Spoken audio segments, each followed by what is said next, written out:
and welcome to Obsidian Soft. In this tutorial, I will show you how to make a free privacy policy web page for your mobile app without paying anything for domain hosting. I will focus on an app that you're planning to publish to Google Play Store, but you can make a privacy policy page similarly for other app stores.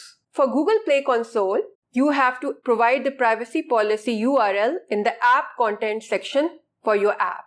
As mentioned in the policy guidelines here, also you need to put the privacy policy within your app. You can put your entire privacy policy in a separate screen in your app, or you can use the approach that I use, that is, open up the web page with your privacy policy by pressing a button in your app. I will show you towards the end of this video how to do this for the MIT App Inventor calculator app that I used as demo previously in my Publishing to Play Store tutorial. Please go through the policy guidelines very carefully so that you understand what is required in the privacy policy. Remember that this is checked very strictly if your app collects sensitive personal information or targets children less than 13 years of age.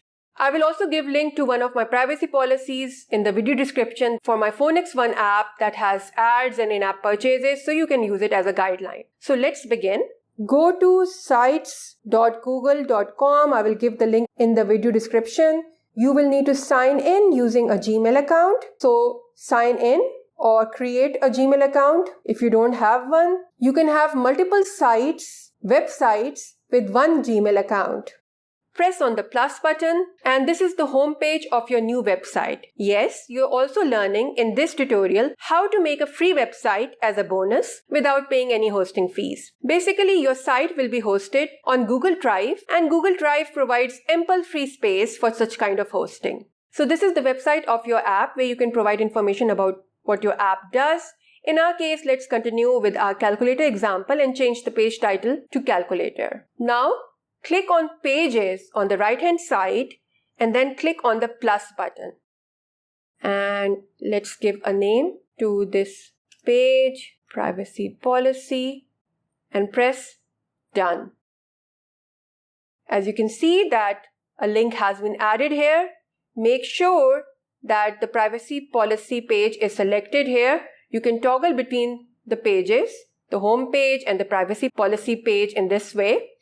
And go to Insert, choose Text Box, and you can see that a text box has been added here. And I will just go and copy this privacy policy that I have already written for my calculator app and paste it. This is a very basic privacy policy because our calculator app does not have any ads, does not have any in-app purchases, and doesn't use the internet. When you're satisfied with your privacy policy, press the Publish button. By the way, you can also change the themes. So, me choose the impression one. Okay. So you can easily change the theme of your website too in this way. Now press the Publish button and you have to provide a unique web address. So I will give Obsidian Soft Calculator and this will be the address of your new site. Okay, this one. So press the Publish button. And just come here, press this arrow button and view the published site. Okay, this is the privacy policy page. So you can toggle between it. So this is the home page. This is the privacy policy page. Now make sure that the privacy policy page is showing. Now copy this link and go back to your app content section in your Google Play Console. Just paste the link here and press the Save button. Okay. So this is how you add the privacy policy in Google Play Console.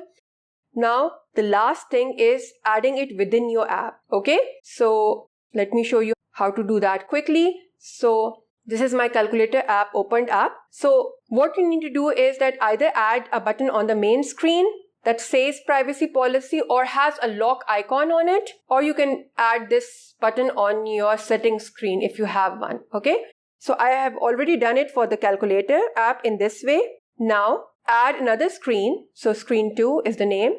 The designer view for screen 2 has been opened up. Drag and drop a web viewer. Go to the block section. Choose screen 1 and This is my privacy policy button, so get its click event. And when it is clicked, use the control, open another screen block, and make sure that you choose screen 2 from here. So when the privacy policy button will be clicked, screen 2 will open up. But what will happen in screen 2? So let's go to screen 2 block section, and when the screen 2 is initialized, that is, it is being opened up, use web viewers, go to URL procedure and use a text block and paste the privacy policy link here too. So this is done, and we have completed all the privacy policy requirements of Google Play Store. I hope you like this video, and I sincerely wish you the best in your journey of becoming an app developer. If you want to support me in my journey of teaching, you can buy me a cup of coffee. The link is in the video description. Kindly subscribe to my channel so that you don't miss any of the great projects that I've planned for you. Thank you for watching this video. Have a good day and goodbye.